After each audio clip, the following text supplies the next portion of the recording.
자, 27번. 불공정한 법률에 관한 설명으로 옳지 않은 것은 1번. 불공정한 법률에 대한 증명 책임은 이를 주장하는 자가 부담한다. 옵니다. 다시 말하면 객관적 요건이든 주관적 요건이든 누가 입증해야 되냐면 무효를 주장하는 자가 모두 다 입증해야 되고요. 2번. 급부 사이의 불균형 여부는 급부의 거래상 객관적 가치에 의하여 판단한다. 옵니다. 주관적 가치는 고려하지 않는다는 게 우리 판례 입장이죠. 3번. 어권 소멸로 인한 손실보상금의 분배에 관한 어촌계 총회 결의 이렇게 나오면 당하시는 분이 계시는데 뭐 당할 필요는 없는 거죠. 그냥 뭐 앞에 나오는 말은 그냥 지나가는 겁니다. 현저하게 불공정할 경우 그럼 뭐죠?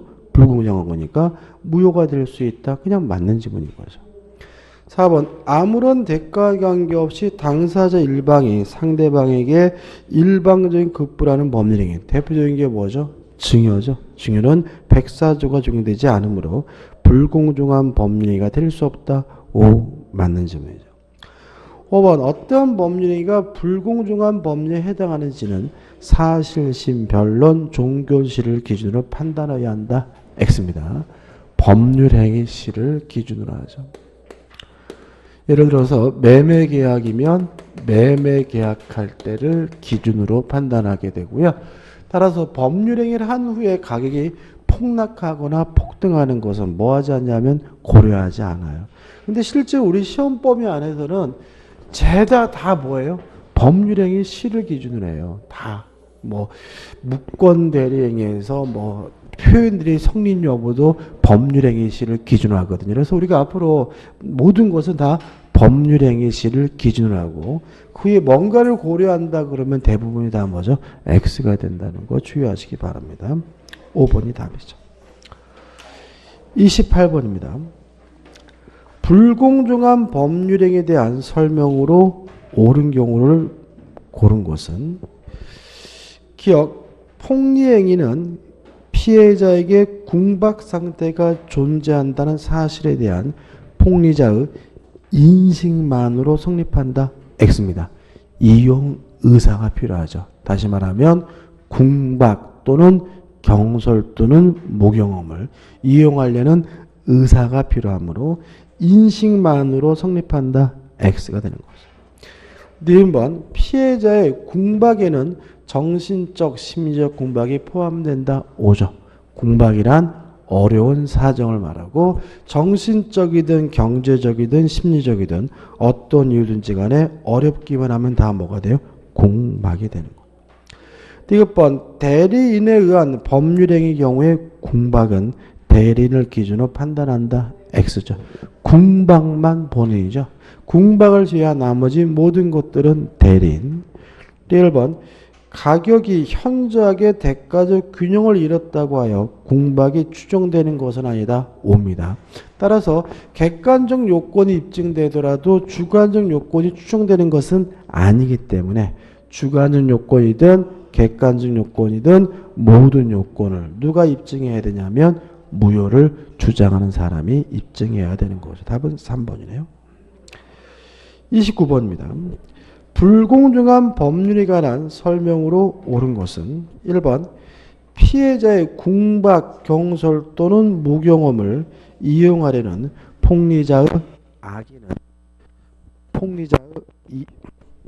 이용하려는 폭리자의 악의는 불공정한 법률의 성립요건이 아니다. X죠. 2번. 불공정한 법률행위는 무효행위 전환의 범위가 적용될 수 있다. 옵니다. 다시 말하면 추인할 수는 없지만 무효행위 전환은 가능하다는 것이 우리 판례 입장이기 때문에 답은 2번이죠. 3번. 궁박이라 함은 경제적 원인에 기인한 급박한 공공을 의미하며 정신적 또는 심리적 원인에 기인한 것을 의미하는 것은 아니다. X입니다. 정신적이든 경제적이든 심리적이든 어떤 이유든지 간에 어렵기만 하면 다 뭐죠? 궁박이죠. 4번도 중요하죠. 무경험이라 함은 거래 일반에 대한 경험 부족이 아니라 해당 법률에 속한 특정 영역에 있어서의 경험 부족을 의미한다. X입니다. 다시 말하면 특정 영역에서의 경험 부족이 아니라 일반 거래 영역에서의 경험 부족을 의미하는 거죠. 예를 들어서 토끼를 처음 사봤다. 이런 건 무경험이 아닌 거죠. 다시 말하면 토끼를 사봤느냐 안 사봤느냐 같은 특정 거래 영역에서의 경험 부족이 아니라 일반적으로 그 사람이 경험이 부족한 사람이냐 아니냐 이렇게 따져야 된다는 것이 판례 입장이기 때문에 4번도 X가 되는 겁니다. 5번 불공정한 법률에 해당하는가를 판단할 때 대리인이 법률행위를 하는 경우에는 궁박상대는 대리인을 기준으로 하고 경솔 또는 무경험은 본인을 기준으로 한다. X입니다. 앞뒤가 뒤바뀌어 있네요. 30번입니다. 법률행위의 효력이 발생하는 경우는 1번 2016년 7월 16일 체결된 형사사건 변호에 대한 성공보수약정은 반사회적 법률행위로서 무효입니다. 근데 갑자기 날짜가 나왔느냐? 왜 그러냐면 반사회적인지 아닌지 여부, 반사회적 법률행위인지 여부도 언제를 기준으로 합니까? 법률행위 시를 기준으로 하죠. 그동안 관행적으로 변호사들이 형사사건에 대해 성공보수를 받아왔거든요. 근데 우리 대법원이 2015년 판결에서 형사사건에 관한 성공보수 약정은 반사회적에서 무효다라고 판결을 내렸으니까 법률행위를 한 때를 기준으로 반사회적인지 아닌지 여부를 판단하게 되므로 2015년 이후에는 뭐죠? 반사회적 법률에서 무효가 되고요. 2015년 전에는 변호사의 성공보수 약정은 반사회적이지 않은 거거든요. 그래서 뭘 적어주는 거죠? 연도를 2016년이라 적어주게 되는 거죠. 반사회적에서 무효입니다. 2번 소송에서 증언할 것을 조건으로 통상 용인되는 수준의 실비를 보장받기로 한 약정인데 유효합니다. 원래 우리 판례에 따른다면 본대로 정당하게 증언하기로 약정했더라도 뭐 받고 하면요? 돈 받고 하면 뭐죠? 반사회적인 거거든요. 근데 무조건 돈을 못 받느냐? 요 문제에 대해서 우리 판례는 일실소득 이 정도는 받을 수 있다고 봐요. 또는 교통비, 여비 등은 받을 수가 있고요. 요것을 초과해서 받기로 하는 경우에 그때 비로소 반사회적 법률은 무효란 얘기거든요. 따라서 여기서 통상 용인되는 수준의 실비라는 말은 일실소득이나 여비 등을 말하고요. 요거는 반사회적이지 않습니다. 따라서 답은 뭐죠? 2번이 되는 거죠.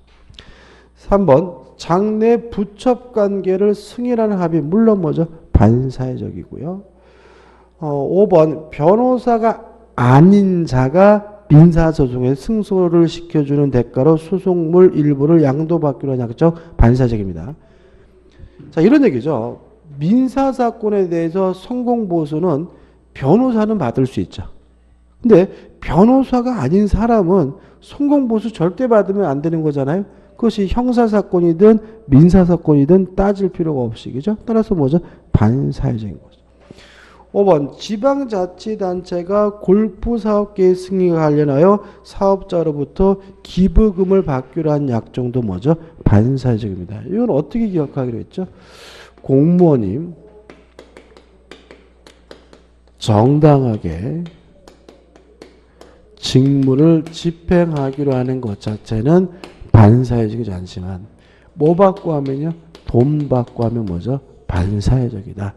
다시 말하면 공부사업 계획 승인이 뭐죠? 정당한 직무 집행이라 하더라도 기부금, 돈을 받기로 했다면 뭐가 되는 거죠? 반사회적에서 무효라는 것이 우리 판례 입장입니다. 답은 2번이죠. 31번입니다. 법률행위 해석에 관한 설명으로 옳은 것은 다시 한번 말씀드리면 의사와 표시가 불일치되면 그 의미를 확정하는 것이 법률행위 해석이고요. 표시행위의 객관적 의미를 탐구하는 것이 규범적 해석, 내심적 효과 의사를 탐구하는 것이 자연적 해석, 규범적 해석이 원칙입니다. 자연적 해석은 뭐죠? 예외거든요. 따라서 1번 법률행위 해석은 문구에 구애받지 않고 어디까지나 당사자가 그 표시행위에 부여한 내심적 효과 의사에 따라야 한다. X죠. 내심적 효과 의사에 따른다는 말은 무슨 해석이죠? 자연적 해석입니다. 자연적 해석은 예외예요. 따라서 특별한 경우에 하는 거죠. 언제 합니까? 상대방 없는 의사표시와 상대방이 없더라도 상대방을 보호할 필요가 없을 때 상대방이 알았거나 또는 알 수 있었을 경우에만 예외적으로 자연적 해석을 하기 때문에 1번은 뭐죠? X가 되는 거죠. 2번 당사자 간의 합의에 의한 계약이라면 그 내용이 부당하더라도 계약 자유원칙상 그 계약 조항의 효력을 다툴 수 없다. X겠죠. 만약에 부당하다면 이것이 뭐죠? 무효가 될 수 있는데 밑에 보시면 해설에 예문 해석이란 말이 나와요. 예문 해석. 자, 이게 어떤 거냐면은 이런 문제입니다. 약관과 관련이 되는데요. 약관은 다수 당사자를 상대하고요. 또 미리 작성한다는 점에서는 특색이 있긴 하지만 어차피 뭐냐면 계약의 내용이에요. 계약의 내용. 근데 이제 문제가 있습니다. 뭐가 문제가 있냐면 만약에 약관 조항에서 부당한 조항이 있을 때 부당한 내용이 있을 때 그것이 무효임을 무효라고 법원이 결정할 수가 있느냐. 이게 문제가 돼요. 왜냐하면 계약 자유의 원칙상 계약은 쌍방 간의 합의로 이루어지는 거고요. 법원은 합의된 계약을 가지고 판단해 줘야지 계약의 내용을 임의적으로 뭐 할 수는 없어요? 바꿀 수는 없는 거죠. 이해되시나요? 자, 지금 재판하러 왔어요. 근데 계약을 보니까 마음에 안 들어, 판사가. 그래서 아저씨, 아줌마 이렇게 계약하면 안 되잖아요. 이렇게 바꾸세요라고 수정할 수는 없는 거고. 법원은 그 계약서에 적힌 내용에 따라서 부당한지 안 한지 여부를 뭐죠? 결정해 줘야 되거든요. 근데 문제는 요 계약 조항 중에서 약관 중에서 부당한 내용이 있다. 불공정한 조항이 있다. 이런 경우에 이거를 무효화시킬 수가 없다는 논리가 발생하기 때문에 우리 판례는 어떤 말을 쓰고 있냐면 부당한 계약의 내용이나 불공정한 내용이 있는 것은 이것은 계약의 내용이 아니라 예문에 불과한 것이기 때문에 예를 들어는 문장에 불과한 거기 때문에 무효화시키는 것이 가능하다라고 판시하고 있는데요. 이걸 우리가 뭐라 그러냐면 예문 해석이라고 해요. 다시 말하면 계약 조항 중에서 지나치게 부당한 조항이 있으면 그것은 더 이상 계약의 내용이 아니라 뭐에 불과한 거예요? 예를 들어는 문장에 불과하기 때문에 법원은 그것을 뭐 할 수 있어요? 무효화시키는 것이 가능하다라고 판시하고 있기 때문에 다시 한번 지문을 읽어보시면 당사자 간의 합의에 의한 계약이라면 그 내용이 부당해요. 그러면 그 부당하다면 그 내용은 더 이상 계약의 내용이 아니라 뭐에 불과한 거예요? 예문에 불과한 것이기 때문에 계약 자유 원칙상 그 계약 조항의 효력을 다툴 수 없다는 질문은 X고요. 다시 말하면 계약 자유 원칙에도 불구하고 우리 법원은 무효화시키는 것이 뭐죠? 가능하다라고 판시하고 있기 때문에 이 질문은 뭐가 되죠? X가 됩니다. 3번 매매 계약사항에 대한 이의가 생겼을 때에는 매도인의 해석에 따른다는 조항은 법원의 법률행위 해석권을 구속하지 않는다. 맞는 질문이겠죠. 다시 말하면 매도인의 해석에 따른다는 말은 부당합니다. 그죠? 한쪽 당사자 해석에 따르는 거니까. 따라서 법원은 그러한 특이하게 구속될 필요가 없는 거고요. 답은 뭐죠? 3번이 되는 거죠. 4번 당사자 의사가 명확한 경우죠. 자, 이건 뭐냐면 해석 기준이죠. 당사자가 기도한 목적을 가지고 해석해 보고요. 그래도 알 수 없으면 뭐죠? 사실인 관습을 가지고 해석을 해보고 그래도 알 수가 없으면 임의 법규를 가지고 해석해 보고요. 그래도 알 수가 없으면 그때는 신의 성실 및 조리를 가지고 해석하잖아요. 근데 이 목적이 결국은 뭐냐면 의도한 바잖아요. 그 의사 표시를 말하는 거죠. 다른 말로 하면 당사자 뭐죠? 의사를 말하는 거죠. 다시 말하면 의도한 목적, 의사 가지고 해석이 되면 끝내야 되는 것이지 뭐로 오면 안 되는 거죠? 사실인 관습으로 오면 안 되거든요. 근데 이렇게 돼 있거든요.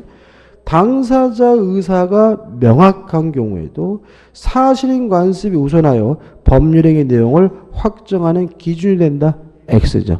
목적, 의사가 명확하다면 목적, 의사 가지고 해석해야 되고요. 사실인 관습의 해석에 동원이 되면 안 됩니다. 5번 법률행위 해석은 법률 문제로서 상고 이유가 된다. 맞는 지문이고 이걸 그냥 외워두시는 게 좋아요. 따라 답은 뭐죠?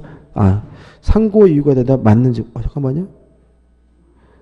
답이 두 개네. 그죠? 3번하고 5번 두 개가 답입니다. 죄송합니다. 이게 5번을 제가 잘못 오타했네. 3번과 5번이죠.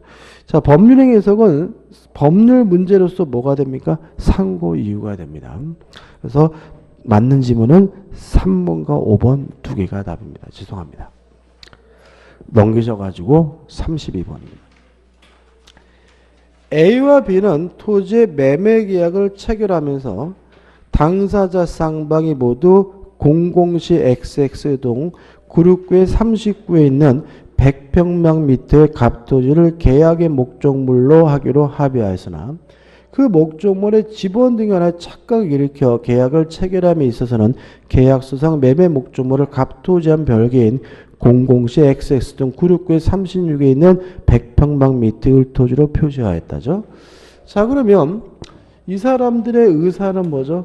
갑토지인데 계약서에다가 뭐라고 적었죠? 을토지라고 적었죠.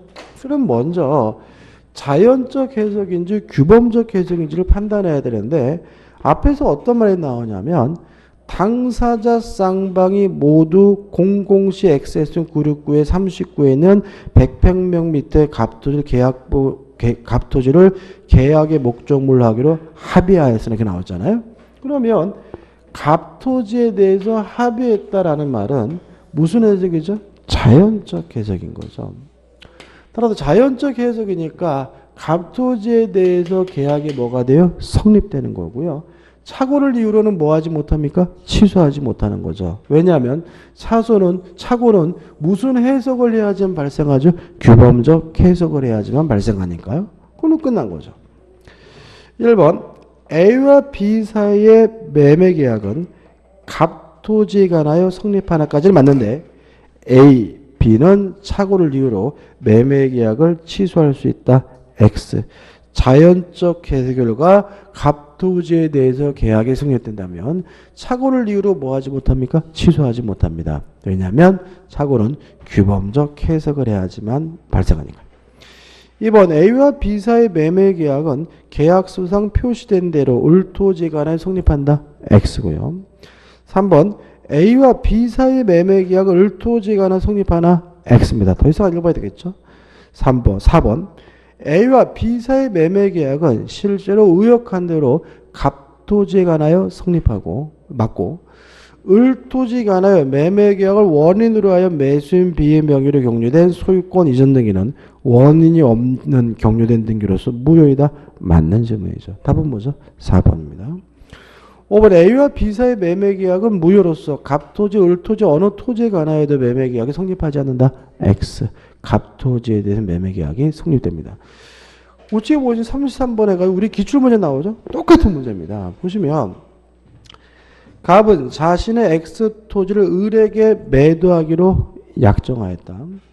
갑과 을은 계약서를 작성하면서 지번을 착각하여 매매 목적을 갑소의 Y 토지를 표시했어요. 그러면 이들의 의사는 X 토지고 계약서에는 뭐죠? Y 토지죠. 그러면 자연적 해석이냐 규범적 해석이냐인데 다시 문제를 보시면 갑은 자신의 X 토지를 을에게 매도하기로 약정했어요. 그러면 X 토지에 대해서 매매 계약이 뭐가 됐다는 거죠? 성립됐다고 나와 있는 거죠. 그럼 이거는 무슨 해석입니까? 자연적 해석입니다. 그러면 결국은 어떻게 되는 거예요? Y 토지에 대해서 등기가 됐더라도 뭐죠? 무효고. 뭘 등기해 줘야 돼요? X 토지를 등기해 줘야 되고요. 물론 자연적 해석 결과이기 때문에 착오를 이유로 뭐 할 수는 없죠? 취소할 수는 없거든요. 따라서 1번 갑과 을 사이의 매매 계약은 무효이다. X죠. X 토지에 대해서는 유효합니다. 2번 Y 토지에 관한 소유권 이전 등은 유효하다. X죠. X 토지에 대한 매매 계약이 유효한 거죠. 3번 갑은 착오를 이유로 을과의 매매 계약을 취소할 수 있다. X죠. 착오는 규범적 해석을 전제하니까요. 4번 을은 갑에게 X 토지의 소유권 이전 등기를 청구할 수 있다. 오, 맞는 질문이에요. 답은 4번입니다. 5번 갑은 을의 채무 불이행을 이유로 Y 토지에 대한 매매 계약을 해지할 수 있다. X입니다. 채무 불이행은 없죠. 답은 뭐죠? 4번입니다. 자, 여기까지고요. 다음 주에는 좀 많이 좀 나가야 될 것 같아요. 그래서 의사 표시하고 될 수 있으면 대리권까지 풀었으면 좋겠는데 물론 문제가 너무 많죠. 그죠? 그래서 몇 페이지까지 가져가야 되냐면 136페이지까지 가게 되는데 그렇게는 못 풀 것 같아요. 못 풀 것 같고 그래서 대리해가지고 무권 대리 전까지는 풀까 합니다. 그 몇 번 문제까지 풀고 오시냐면 128페이지 34번까지 풀고 오시면 될 것 같아요. 128페이지가 34번까지가 복대리거든요. 그래서 복대리까지 풀고 오시면 다음 주에 뭐죠? 복대리까지 진도를 나가도록 하겠습니다. 자, 오늘 수고 많으셨습니다. 고맙습니다.